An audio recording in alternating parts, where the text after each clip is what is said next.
Friends, welcome my Mahi English academy channel. आपका स्वागत है। फिर से मैं एक बार आपके सामने एक वीडियो लेके आ रहा हूँ। पूरा वीडियो देखिए और सब्सक्राइब और लाइक जरूर कीजिए। नरेशन आपने बहुत बार देखा है कि पेपर में भी नरेशंस आता है डू एज डायरेक्टेड में। डायरेक्ट स्पीच और इनडायरेक्ट स्पीच बहुत सारे लोगों को ये समझ में नहीं आता कि किस प्रकार से इसको किया जाता है और इसका बेसिक क्या है। जैसे मान लो तो हम थोड़ा सा आपको इसको पहले तो डिटेल्स बताते हैं कि डायरेक्ट नरेशंस क्या है। तो पढ़ने जा रहे हैं हम नरेशन।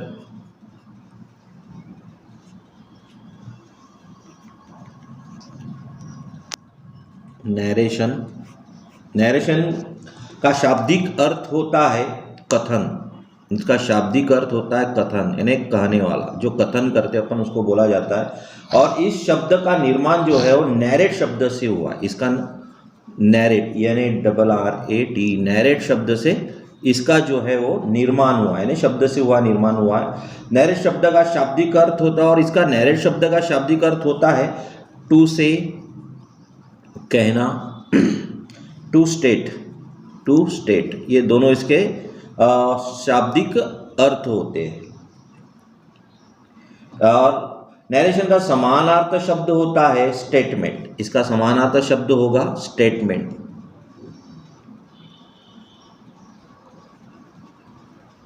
स्टेटमेंट इसका जो होता है एक समानार्थी शब्द होता है। अब नरेशन क्या है, इसमें दो भागों में इसको बांटा गया है। नरेशन को दो भागों में यहाँ पे बांटा गया है। एक है डायरेक्ट स्पीच और दूसरा है इनडायरेक्ट स्पीच।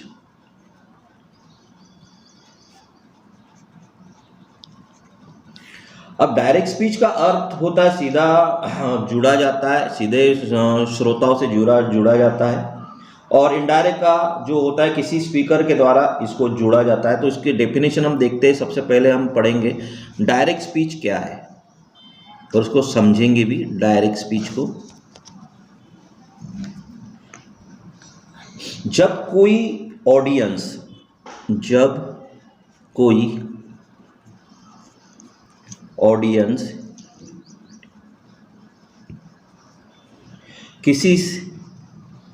किसी स्पीकर यानी वक्ता, ऑडियंस यानी आपको पता होगा इसको श्रोता बोला जाता है। किसी स्पीकर, और स्पीकर को यहां पर बोला जाता है वक्ता, कहने वाला, के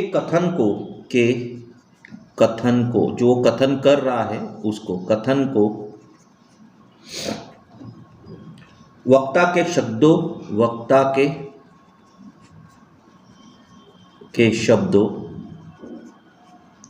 शब्दों या भाषा में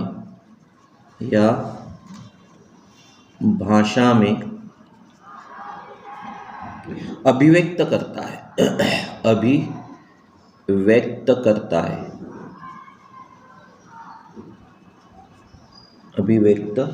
है,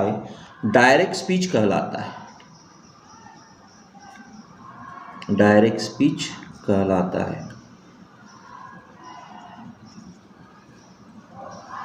अब देखो सबसे पहले जो है यहाँ पे क्या दिया गया। डायरेक्ट स्पीच का अर्थ क्या होता है, जब कोई ऑडियंस किसी स्पीकर यानी वक्ता के कथन को, जैसे मान लो जो कोई, आपने देखा होगा कि कोई एक महाराज जो है वो क्या है, एक स्पीकर होता है, कोई कथा सुना रहा होता है। तो ऑडियंस क्या करता है, जब कोई ऑडियंस किसी स्पीकर वक्ता के कथन को वक्ता के शब्दों या भाषा में अभिव्यक्त करता है, यानी उसी के वक्ता के भाषा को अभिव्यक्त करता है, उसको डायरेक्ट स्पीच बोला जाता है। और सबसे पहले तो ये है कि स्पीकर के इस स्टेटमेंट को इन्वर्टेड कॉमास के भीतर रखा जाता है। यानी जो स्पीकर के स्टेटमेंट जो होता है ना, स्पीकर का स्टेटमेंट जो होता है, स्टेटमेंट को इन्वर्टेड कॉमास के भीतर रखा जाता है। Inverted commas. अब इन्वर्टेड कॉमाज आपको समझ में आया होगा। इस प्रकार से इन्वर्टेड कॉमाज होता है, उसमें उसको के भीतर रखा जाता है।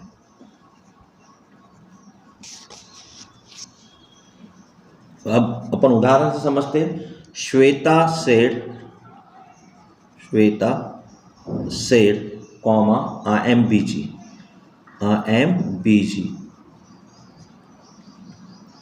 अब यहाँ पर जो I am busy जो है वो स्पीकर का स्टेटमेंट है। किसका? श्वेता ने कहा, ये ऑडियंस हो गया, श्वेता सेड, उसने कहा कि भाई I am busy, तो ये क्या होगा, किसके अंदर रखा हुआ है? कॉमा इंटू इन्वर्टेड कॉमा में रखा हुआ है। दूसरा उदाहरण है यहाँ पे, Veena said to me, Veena ने मुझसे कहा, comma into inverted comma, I love you very much, I love you very much. तो इस स्टेटमेंट को कहाँ रखा हमने? कॉमा इंटू इन्वर्टेड कॉमा में रखा है। अब दिए गए उदाहरण में श्वेता और वीना का स्टेटमेंट क्रमशः आई एम बिजी है। इसका स्टेटमेंट क्या है? आई एम बिजी है। और इसका दूसरे का स्टेटमेंट क्या है? आई लव यू वेरी मच है, जो इन्वर्टेड कॉमा से घिरे हुए हैं।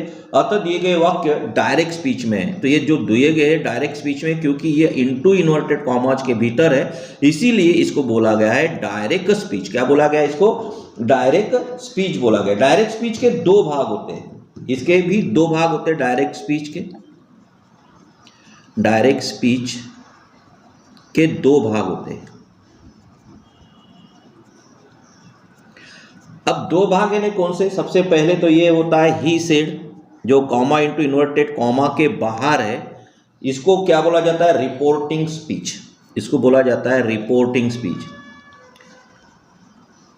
बच्चों ध्यान रखना, मैं क्या बताने जा रहा हूं। जो ही सेड, जो कॉमा इंटू इन्वर्टेड कॉमाज के बाहर है, वो रिपोर्टिंग स्पीच कहलाता है यहाँ पे। और जो कॉमा इंटू इन्वर्टेड कॉमा में है, I am hungry, I am hungry, इसको रिपोर्टेड स्पीच बोला जाता है। रिपोर्टेड स्पीच किसको क्या बोला जाता है? ध्यान रखोगे। रिपोर्टेड स्पीच किसको? जो कॉमा इंटू इन्वर्टेड कॉमा के भीतर होता है वो। जैसे अब मैं विस्तार से आपको लिख कर देता हूं। रिपोर्टिंग स्पीच क्या होती है? रिपोर्टिंग स्पीच यानी कहने वाला जो होता है, रिपोर्टिंग स्पीच क्या कहलाता है? जैसे डायरेक्टेड स्पीच का वह भाग, डायरेक्ट स्पीच का वह भाग जो इन्वर्टेड कॉमाज के बाहर रहता है, इन्वर्टेड कॉमा के बाहर रहता है, रिपोर्टिंग स्पीच कहलाता है। रिपोर्टिंग स्पीच कहलाता है। मैंने ऊपर के उदाहरण में बताया कहलाता है, यानी जो भाग जो कॉमा इंटू इन्वर्टेड कॉमाज के बाहर होता है, कॉमा इंटू कॉमा के बाहर होता है, वो रिपोर्टिंग स्पीच कहलाता है। अब रिपोर्टिंग स्पीच में जो प्रयुक्त वर्ब होती है, अब इसमें जो क्रिया होगी, जैसे रिपोर्टिंग स्पीच की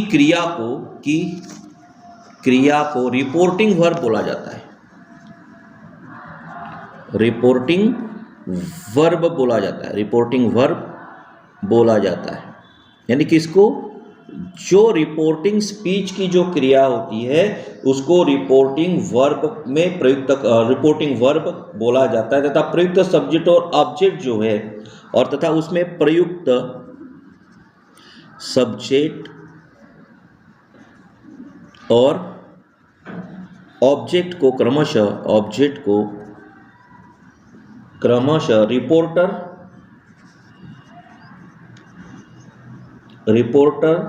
द ऑब्जेक्ट ऑफ रिपोर्टिंग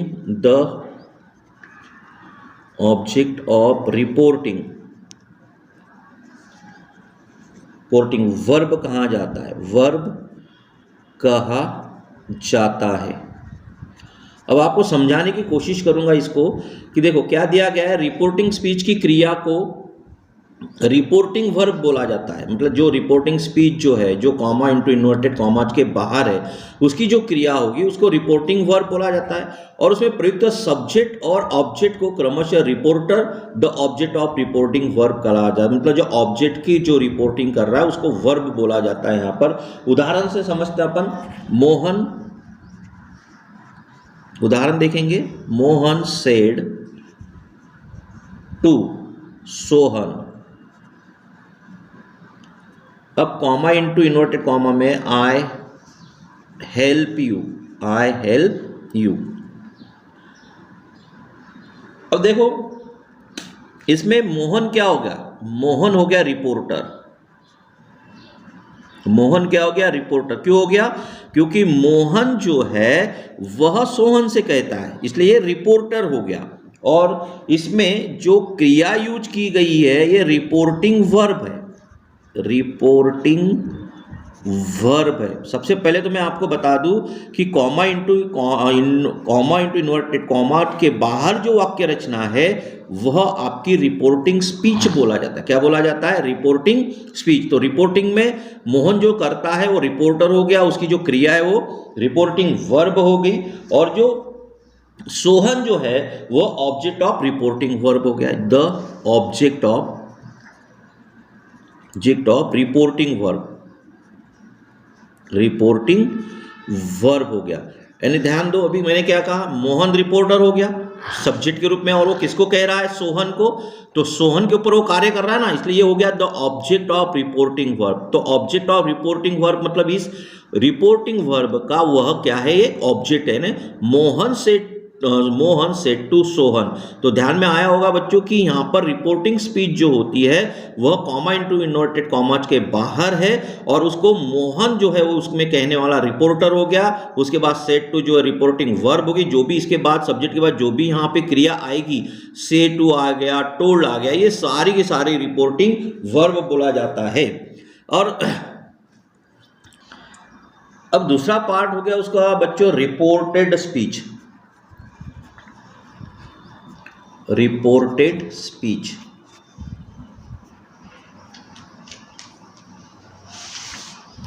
अब रिपोर्टेड स्पीच को क्या बोला जाता है, जो डायरेक्ट स्पीच का भाग, डायरेक्ट स्पीच का वो भाग, जो डायरेक्ट स्पीच जो होता है, डायरेक्ट स्पीच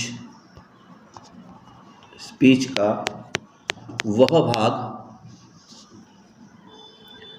भाग जो कॉमा इंटू इन्वर्टेड कॉमाज के भीतर रहता है, के भीतर रहता है, यानी कॉमा इंटू इन्वर्टेड के कॉमा के भीतर रहता है, रिपोर्टेड स्पीच कहलाता है, रिपोर्टेड स्पीच कहलाता है। यानी डायरेक्ट स्पीच का जो वह भाग जो कॉमा इंटू इन्वर्टेड के भीतर रहता है, रिपोर्टेड स्पीच कहा जाता है उसको। रिपोर्टेड स्पीच के बारे में हमने बता रहा हूं मैं कि रिपोर्टेड स्पीच क्या कहलाता है। अब रिपोर्टेड स्पीच कहलाता है, रिपोर्टेड स्पीच के वर्ब को, रिपोर्टेड स्पीच की इसके वर्ब को क्या बोला जाएगा, वर्ब को क्या बोला जाता है इसमें, verb of the reported speech, verb of the reported speech, reported speech, verb of the reported speech उसको बोला जाता है। अब उदाहरण में बताने जा रहा हूं मैं आपको, यहां पे क्या है, he said comma into inverted comma, I write a letter, I write a letter, comma into inverted comma complete. अब यहां पे जो है ये भाग जो हो गया आपका रिपोर्टेड स्पीच हो गया। क्या हो गया, रिपोर्टेड स्पीच। जो कॉमा इंटू इन्वर्टेड कॉमाज के भीतर होता है वह यहां पर क्या हो गया, रिपोर्टेड स्पीच हो गया सबसे पहले तो। अब जैसे जब हम कोई भी इसके दृष्टिकोण से अगर डायरेक्ट स्पीच से इनडायरेक्ट स्पीच में बदलने के लिए यह आवश्यक होता है कि इन्वर्टेड कॉमाज के भीतर किस प्रकार के सेंटेंस का प्रयोग किया गया। इन्वर्टेड कॉमाज के भीतर सेंटेंस को पहचाने बिना इनडायरेक्ट स्पीच में बदलना असंभव है।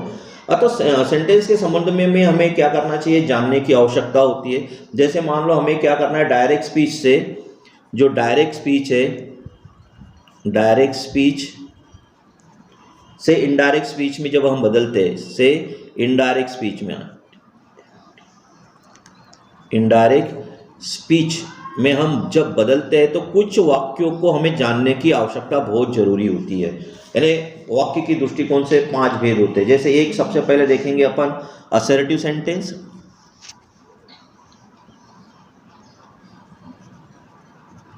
असर्टिव सेंटेंस जो एक हो गया कथन, जिसको आप बोला जाता है स्वीकारात्मक वाक्य, स्वीकारात्मक वाक्य।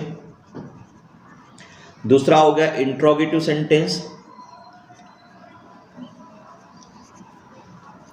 इंट्रोगेटिव सेंटेंस प्रश्नार्थक वाक्य, प्रश्नार्थक वाक्य। इंपेरेटिव सेंटेंस,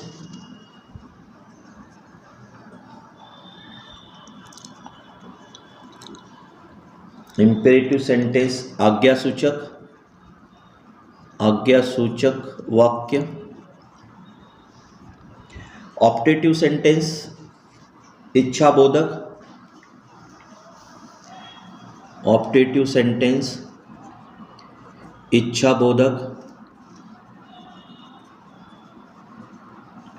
उसके बाद एक्सक्लेमेटरी सेंटेंस विस्मय बोधिक,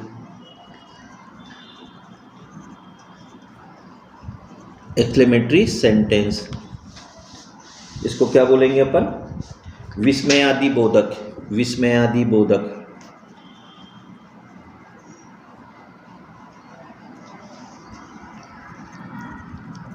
विस्मयादि बोधक सेंटेंस यहाँ पर बोला जाता है। जैसे नंबर 1 में हम देखेंगे असर्टिव सेंटेंस किस प्रकार से है, असर्टिव सेंटेंस का प्रयोग कैसे होगा, असर्टिव सेंटेंसेस क्या होता है। वह सेंटेंस जिससे हाँ या नहीं का बोध होता है, हाँ या नहीं का बोध होता है, बोध होता है, हाँ या नहीं का बोध होता है, अफर्मेटिव सेंटेंस कहलाता है। जैसे you are a good students, तो बोलेंगे he is a student, he is a student, he is a student. He writes a letter, he writes a letter, he writes a letter. इसका sense क्या आ रहा है, यस, यस सेंस आ रहा है। क्या आ रहा है यहाँ पे, यानी दिमाग से ये क्या हो रहा है, yes. He is a student, he writes letter, हाँ वो एक विद्यार्थी और उसने एक पत्र लिखा है, तो क्या होगा, यस होगा। She was not a nurse, she was not a nurse, she was not a nurse. I did not go there, I do not go there, I do not या डिड नॉट जो भी है, I do not go there. तो इसमें क्या आता है, no sense आता है। क्या आता है, नो सेंस। तो दोनों जो है वो इस प्रकार से अपन वाक्य रचना है। आप देखते हैं कि अफर्मेटिव सेंटेंस में अब असर्टिव सेंटेंस हो गया यहाँ पे।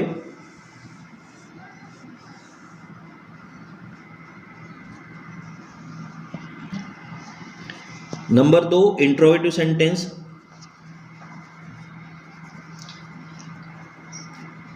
इंट्रोगेटिव सेंटेंस जैसे जिससे वह वाक्य जिससे प्रश्न पूछा जाता है, जिससे प्रश्न पूछा जाता है, इंट्रोगेटिव कहलाता है। जैसे are you naughty, are you naughty, are you naughty. Do you read a novel, do you read a novel, do you read a novel, yes. How are you, how are you, what is your father's name, what is your father's name, WH question, WH question. अब उसके बाद है imperative sentence. इस प्रकार से हमें वाक्य रचना को समझना है। इम्पेरेटिव सेंटेंस, जिससे आज्ञा व सलाह, जिस वाक्य से आज्ञा, सलाह, प्रार्थना आदि का बोध होता है।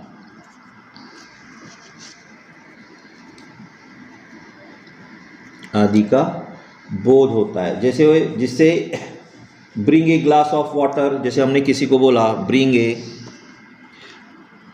A glass of water. आप थोड़ा सा ध्यान में रखेंगे, इंपेरेटिव सेंटेंस को सबसे पहले क्रिया से शुरुआत होती है हमेशा। स्टैंड अप, और सब्जेक्ट छुपा हुआ रहता है। सिट डाउन, ये अफर्मेटिव सेंटेंस हो गए, ये सकारात्मक हो गए, सकारात्मक। Don't bring glass of water, don't bring glass of water, ये नकारात्मक हो गए। तो हमेशा ध्यान रखना, इंपेरेटिव सेंटेंस हमेशा वर्ब से शुरुआत होती है, और सब्जेक्ट छिपा हुआ रहता है यू के रूप में।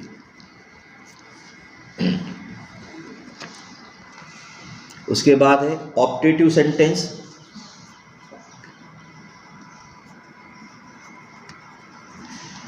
ऑप्टेटिव सेंटेंस इच्छा, जिसमें वह वाक्य जिससे इच्छा का बोध होता है, वह वाक्य जिससे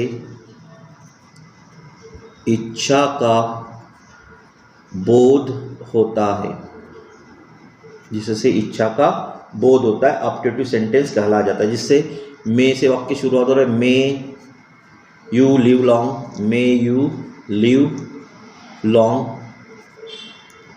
और एक्सक्लेमेटरी चिन्ह यहाँ पर होता है यहाँ पे। उसके बाद है may God bless you, may God bless you, may God bless you. May God save the king, may God save the king, या द ऑप्टेटिव सेंटेंस हो गया। उसके बाद जो है सामान्यतः ऑप्टेटिव सेंटेंस मे से स्टार्ट होते हैं। हमेशा ध्यान रखो कि इसके जो वाक्य रचना है वो मे से ही स्टार्ट होते हैं, जो इच्छा दर्शाती कि भाई मे यू लिव लॉन्ग, तुम दीर्घायु हो, मे गॉड ब्लेस यू, तुम्हारे पर ईश्वर की इच्छा हो, आशीर्वाद हो, may God save the king, राजा को सेव करो। इस प्रकार से जो वाक्य रचनाएं होते हैं यहाँ पर, और उसके साथ एक्सक्लेमेटरी चिन्ह जो है वो लगा रहता है। ये एक्सक्लेमेटरी चिन्ह जिसको बोलेंगे अपन, यहाँ इस प्रकार से वो लगा रहता है। कभी कभी मे का प्रयोग नहीं होता, अर्थात मे अंडरस्टूड रहता है, एक बात भी ध्यान रखो। उसके बाद जो है एक्सक्लेमेटरी सेंटेंस,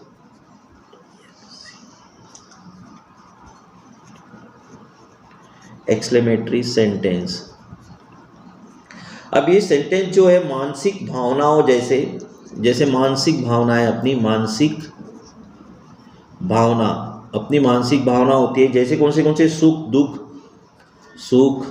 दुख, आश्चर्य, संदेह, प्रशंसा, घृणा, प्रशंसा, आशा आदि का बोध हो। मतलब जो वाक्य रचना में मानसिक भावनाएं होती है ना व्यक्ति की, जैसे सुख है, दुख है, आश्चर्य है, संदेह है, घृणा है, प्रशंसा है, आशा आदि का उसमें उदाहरण होता है, वो मतलब हमें बोध होता है। जैसे यहाँ लिखा हुआ है he said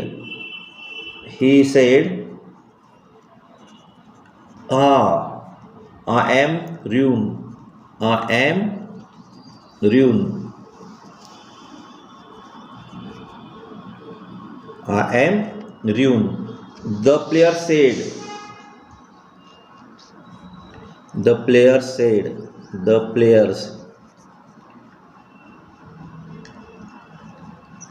The player said. Hurr.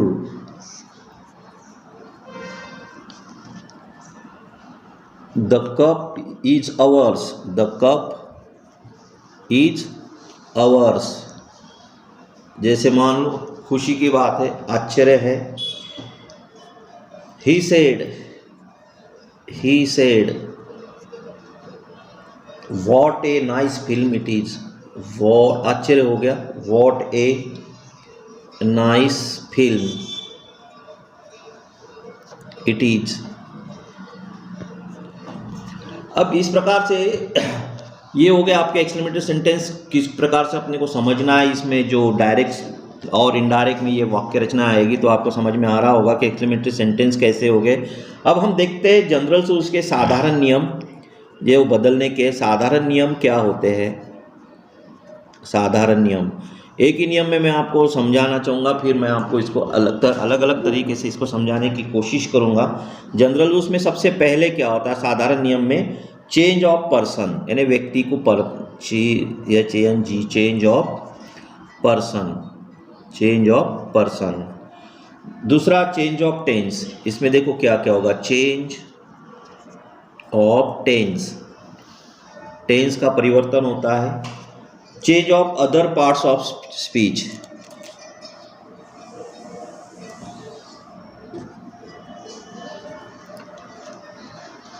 Change of other parts of speech,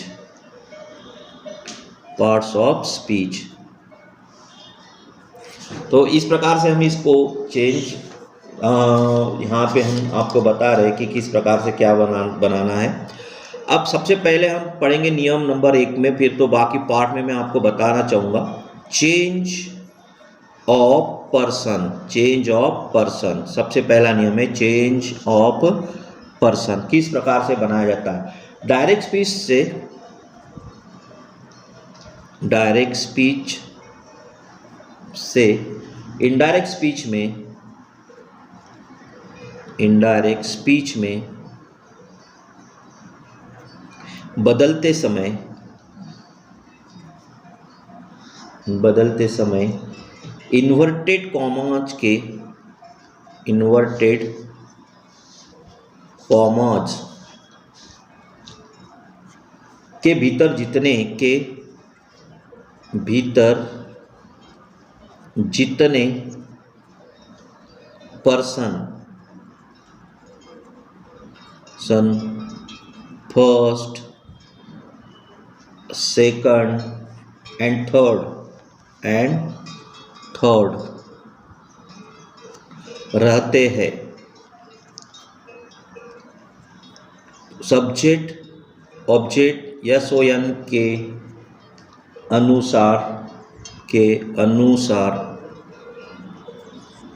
बदल जाते हैं, बदल जाते हैं, यस ओ एन के अनुसार बदल. तो सबसे पहले मैं यस ओ एन क्या है वो मैं आपको बता दूं, नहीं तो आपको कंफ्यूजन हो जाएगा. यस ओ एन क्या है, मतलब यस सबसे पहले है, यस यानी रिपोर्टिंग वर्ब का सब्जेक्ट, रिपोर्टिंग वर्ब का सब्जेक्ट जो कॉमा इंटू इन्वर्टेड कॉमाज के बाहर रहता है. रिपोर्टिंग वर्ब का ऑब्जेक्ट वो यानी रिपोर्टिंग वर्ब का ऑब्जेक्ट. अब यन यानी नो चेंज, नो चेंज कोई परिवर्तन नहीं है. अब पहला जो होगा यहाँ पे मैं दर्शाऊंगा, पहला ये हो गया आपका फर्स्ट पर्सन. क्या होगा ये, first person, first person. Number 2 होगा यहाँ पर second person,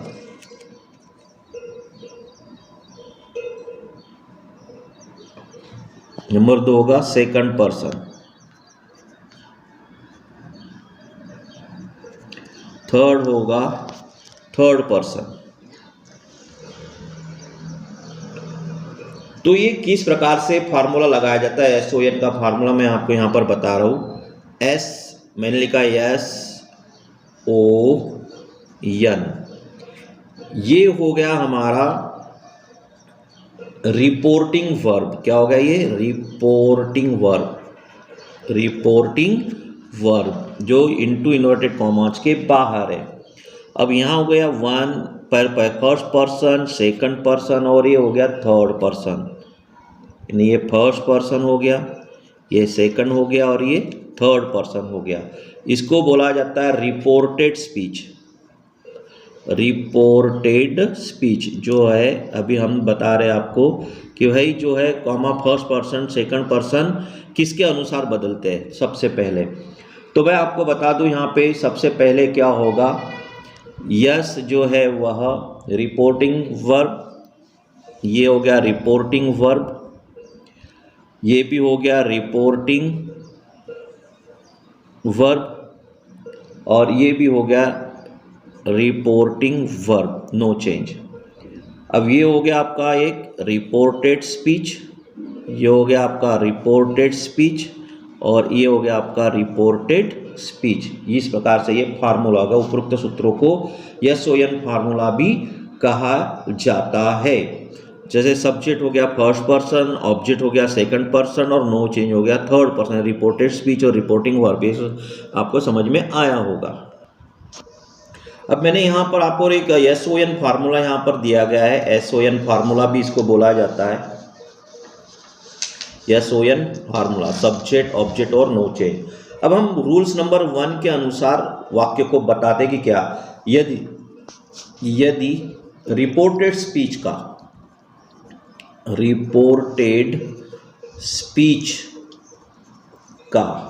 subject first person. अब बच्चों आपको फर्स्ट पर्सन सब्जेक्ट पता है ना कौन से होते हैं? आई एंड वी, ये फर्स्ट पर्सन होते हैं, बहुवचन और एकवचन दोनों होते हैं। फर्स्ट हो का हो तो वह रिपोर्टिंग वर्ब के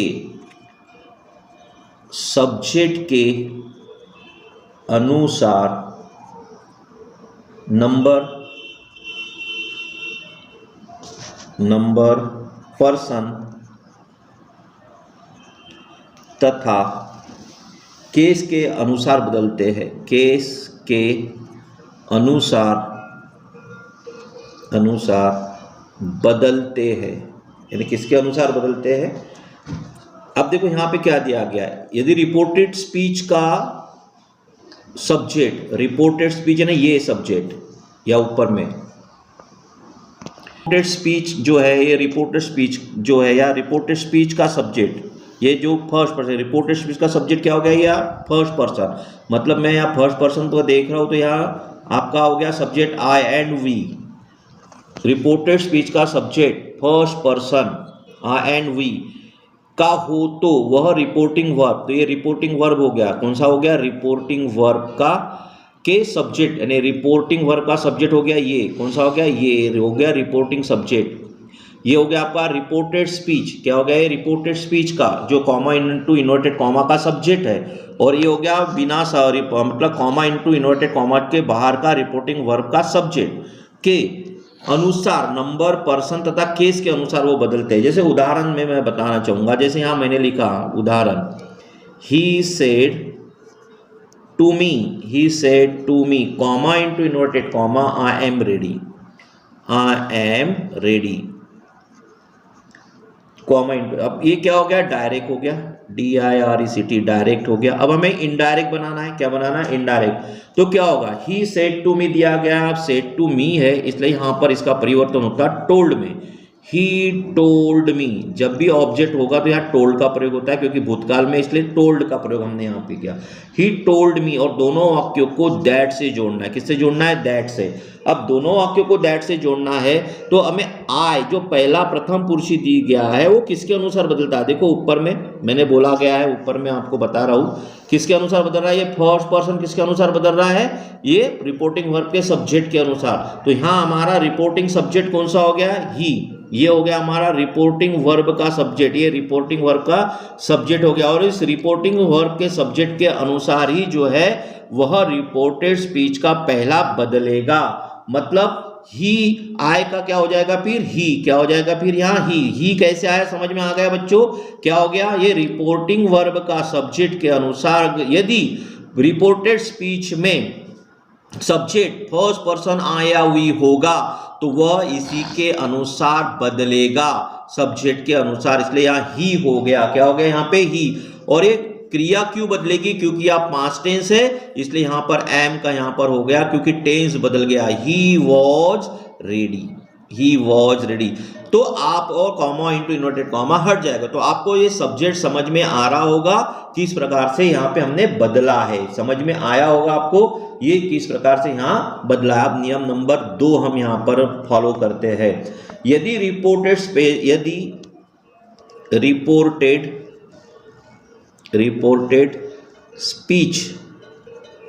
का सब्जेक्ट, रिपोर्टेड स्पीच का सब्जेक्ट यदि सेकंड पर्सन है ना यू है, क्या है यू है। अगर मान लो रिपोर्टेड स्पीच का सब्जेक्ट क्या है यू है, तो हम किस प्रकार से उसको बदलेंगे। तो रिपोर्टिंग वर्ब के ऑब्जेक्ट के, तो रिपोर्टिंग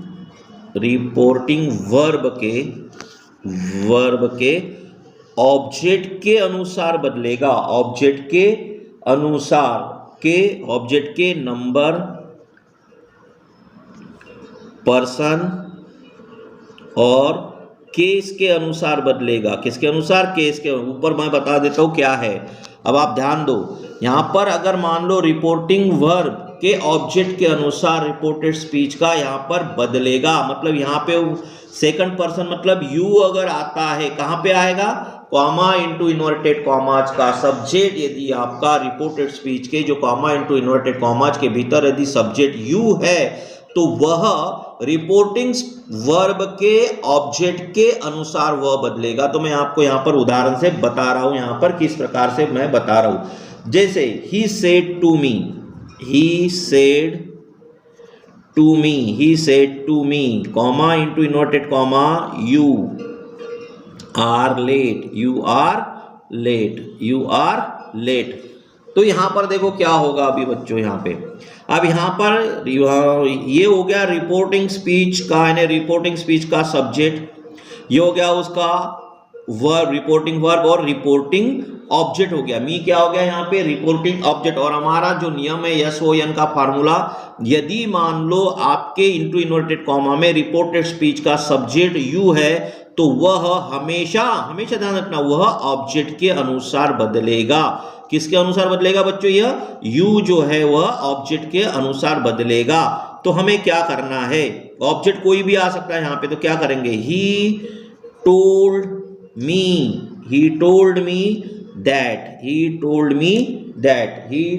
दैट, तो यहाँ यू का क्या हो जाएगा, मी का क्या हो जाएगा, इसके अनुसार बदलेगा। मतलब क्या हो जाएगा, मी का यहां पर हो जाएगा आई, क्या हो जाएगा आई।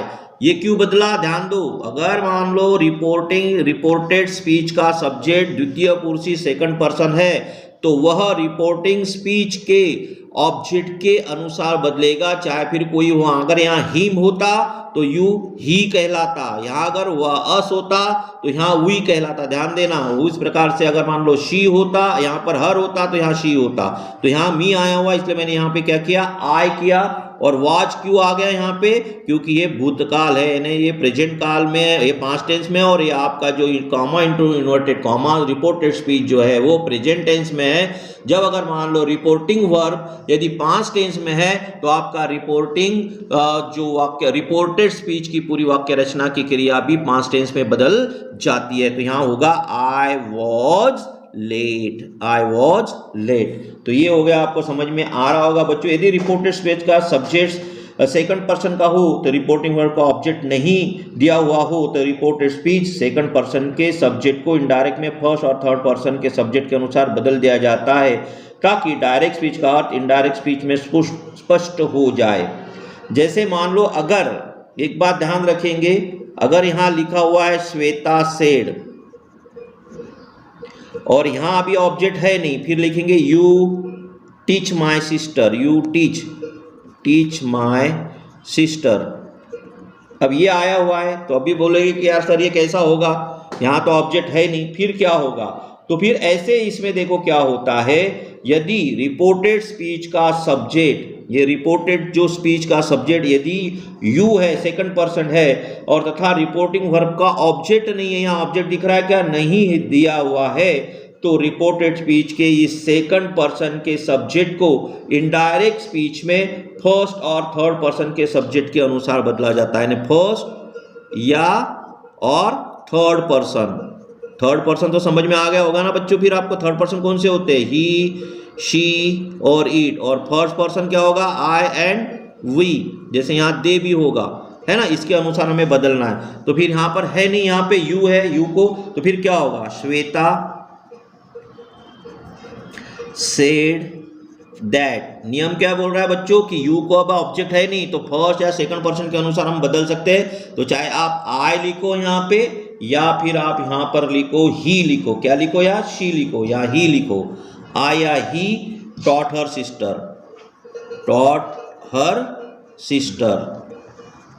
तो ध्यान रखेंगे, जब भी अगर मान लो ऑब्जेक्ट नहीं है और सेकंड पर्सन आया हुआ है, तो आप एक तो आई लिख सकते हो या फिर थर्ड पर्सन का ही यहाँ पर लिख सकते हो। यहाँ पर इस प्रकार से हमें करना है। ध्यान रखने की बात यह है कि डायरेक्ट स्पीच का अर्थ इनडायरेक्ट स्पीच में सरलता से स्पष्ट हो जाए। एक बात ध्यान रखो कि अगर मान लो स्पष्ट होना चाहिए, सबसे पहले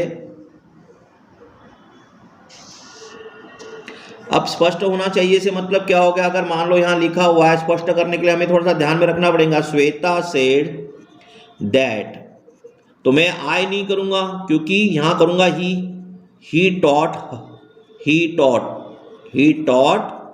her sister, he taught her sister. इस प्रकार से उसका अर्थ बदलना नहीं चाहिए और उसको अर्थ बराबर वहां पर रखना चाहिए। जैसे बहुत सारी चीजें होती है, अगर यदि रिपोर्टेड स्पीच का सब्जेक्ट सेकंड पर्सन हो और रिपोर्टिंग वर्ब का ऑब्जेक्ट नहीं दिया हो, तो रिपोर्टिंग वर्ब का सब्जेक्ट फर्स्ट पर्सन का हो, तो रिपोर्टेड स्पीच के सेकंड पर्सन के सब्जेक्ट को इनडायरेक्ट में थर्ड पर्सन के सब्जेक्ट में बदलना चाहिए। अब यहां पर देखो किस प्रकार से होता है। अगर मान लो I said you are laborious. अब एक नियम पुनः मैं आपको बता रहा हूं कि अगर मान लो फर्स्ट पर्सन है, यदि रिपोर्टेड स्पीच का सब्जेक्ट सेकंड पर्सन है, जो रिपोर्टेड स्पीच है अपनी, ये रिपोर्टेड स्पीच, ध्यान से देखो, रिपोर्टेड स्पीच का सब्जेक्ट अगर सेकंड पर्सन है और रिपोर्टिंग वर्ब में ऑब्जेक्ट नहीं है, यहां ऑब्जेक्ट नहीं दिया गया है, ऑब्जेक्ट नहीं दिया गया है, और अगर रिपोर्टिंग वर्ब का सब्जेक्ट फर्स्ट पर्सन है, क्या है? फर्स्ट पर्सन है, क्या है? फर्स्ट पर्सन है यहां पे, तो जब आप रिपोर्टेड स्पीच के सेकंड पर्सन के सब्जेक्ट को जब आप इनडायरेक्ट में बदलोगे तो थर्ड पर्सन के सब्जेक्ट में बदलना चाहिए। कौन से? इसमें थर्ड पर्सन के इसमें बदलना चाहिए। जैसे देखो क्या कर रहा हूं मैं, आई सेड, ऑब्जेक्ट है नहीं इसलिए सीधा बोलागा आई टोल्ड। यहां पे जैसे मान लो हमने देखा यहां आई टोल्ड, यहां पे ऑब्जेक्टिव या पोसेसिव भी इस प्रकार परिवर्तन होता है। जैसे मान लो I told him that, I told him that he was laborious. जैसे यहां I said you are laborious, तो हम क्या होगा? आई टोल्ड हिम, यानी हिम क्यों आया समझ में? ऑब्जेक्ट में हिम, क्योंकि ये थर्ड पर्सन में बदलना है। किस में बदलना है? थर्ड पर्सन, इसलिए बोलूंगा आई told him that he was laborious. अब तीसरा एक रूल नंबर 3, यदि रिपोर्टेड स्पीच का सब्जेक्ट, रिपोर्टेड स्पीच का सब्जेक्ट थर्ड पर्सन हो तो इनडायरेक्ट स्पीच में कोई परिवर्तन नहीं होता, कोई परिवर्तन नहीं होता, नहीं होता। मतलब अगर मान लो यहां पर हमने देखा था,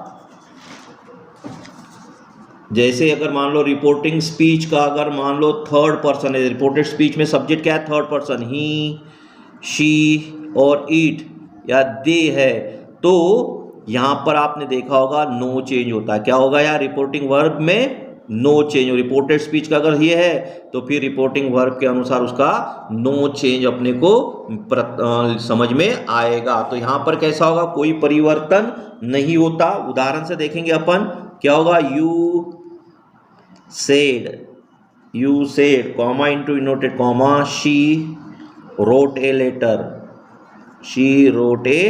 letter comma into inverted comma complete. अब इसको इनडायरेक्ट में जब बोलोगे तो क्या करेंगे, यू जैसा कि वैसा, यू सेड दैट। अब हमने बोला है कि भैया जब रिपोर्टेड स्पीच का सब्जेक्ट थर्ड पर्सन, उसमें कोई भी परिवर्तन नहीं होगा, इसलिए हमने यहाँ पे शी कर दिया और पास्ट टेंस में है इसलिए पास्ट परफेक्ट कंटिन्यू टेंस होगा। तो क्या होगा, she had written a letter. इस प्रकार से जो है हम सब्जेक्ट को यहाँ पर बदलते हैं। सब्जेक्ट को बदलते समय हमें ध्यान में रखना पड़ेगा कि किस प्रकार से हम इसको बदलते हैं, इस प्रकार से हमें यहाँ पर बदलना है। जैसे हमने यहाँ पर और एक बात बता रहा हूँ, you said to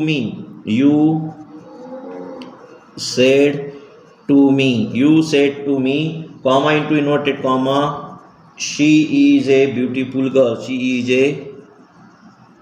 she is a beautiful girl comma into inverted comma complete. तो क्या होगा, यू टोल्ड मी, मैंने अभी बताया कि कोई भी परिवर्तन नहीं होगा। तो क्या होगा, she was a beautiful girl. इस प्रकार से जो है वो सब्जेक्ट को हम यहाँ पर चेंज कर सकते हैं। अब हमें यहाँ पे आपको समझ में आ गया होगा कि पर्सन में परिवर्तित करते समय नंबर तथा केस में परिवर्तन नहीं होता। इस विजुअल में फंसने से ज़्यादा बेहतर है कि आप कोई भी जो टेबल है वो आप देख सकते हो। सबसे पहले आपको ये मेरा वीडियो जो है सब्जेक्ट चेंज वाला आपको मददगार होगा, हेल्पफुल होगा। और इसके बाद मैं पार्ट 2 आपको दूंगा, उसमें पार्ट 2 में चेंज ऑफ टेंस करेंगे। डायरेक्ट का इनडायरेक्ट में करते समय किस प्रकार से जो टेंस जो है वो परिवर्तन होता है। बच्चों अभी हमने क्या देखा कि भी किस प्रकार से सब्जेक्ट को हम चेंज करते हैं। फिर से मैं एक बार बताना चाहूँगा आपको, एक बार ध्यान में रखोगे कि जब डायरेक्ट का इनडायरेक्ट करते समय यदि मान लो वाक्य रचना में हम चेंज करते हैं, पर्सन को चेंज करते हैं, तो यदि आपका रिपोर्टेड स्पीच का सब्जेक्ट यदि आई और वी अगर होगा तो वह सब्जेक्ट के अनुसार, रिपोर्टिंग वर्ब के सब्जेक्ट के अनुसार बदलेगा। और यदि रिपोर्टेड स्पीच का सब्जेक्ट सेकंड पर्सन होगा, यू अगर होगा, तो वह किसके अनुसार बदलता है, वह जो है ऑब्जेक्ट के अनुसार बदलेगा। रिपोर्टिंग स्पीच के वर्ब के ऑब्जेक्ट के अनुसार वह बदलता है। और यदि अगर मान लो आपका सब्जेक्ट जो सेकंड पर्सन जो है वहां अगर ऑब्जेक्ट नहीं है तो वह फर्स्ट पर्सन और सेकंड पर्सन के अनुसार उसको हम लिख सकते हैं। और यदि मान लो रिपोर्टेड स्पीच का सब्जेक्ट यदि थर्ड पर्सन है, ही, शी, इट यदि है, तो वो उसमें रिपोर्टिंग वर्ब हो या रिपोर्टिंग सब्जेक्ट हो उसके अनुसार वो बदलता नहीं है, उसको जैसा कि वैसा ही हम उसमें रखते हैं। और एक और महत्वपूर्ण बात, डायरेक्ट इनडायरेक्ट में करते समय एक सबसे पहले बात है, कॉमा इनटू इन्वर्टेड कॉमा में रहने वाली बातें जो है वो रिपोर्टेड स्पीच कहलाती है। और कॉमा इनटू इन्वर्टेड कॉमा के बाहर जो होती है वो रिपोर्टिंग वर्ब कहलाती है। मेरे इस भाग को आप बहुत अच्छी तरह से समझ गए होंगे, क्योंकि डायरेक्ट इनडायरेक्ट बहुत कठिन लगता है लड़कों को। मेरे इस वीडियो से आपको बहुत सरल हो जाएगा। मेरे इस वीडियो को पूरा देखिए, सब्सक्राइब करिए और यदि पसंद आता है इसको शेयर और लाइक और बेल आइकॉन जरूर दबाइए। धन्यवाद।